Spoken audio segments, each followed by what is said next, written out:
So our Protection Club here at Peterman is a huge part of what we do. For customers, it is peace of mind that someone's looking after your heating and your plumbing. And as part of the Protection Club, when we were coming up with the revisions about it, one element that we thought fell right in line was connecting it to a charity. And so what we did, we selected 4 charities with the help of everybody here at the office. And anytime a customer makes a repair and is a member, we donate $5 to that charity that they've pre-selected when they signed up for the membership to the charity of their choice.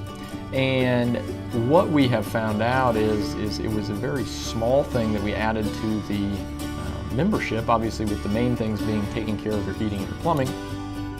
But what we have seen is that customers just love the concept of it. And it's made us grasp onto, what it is that we're actually out there doing.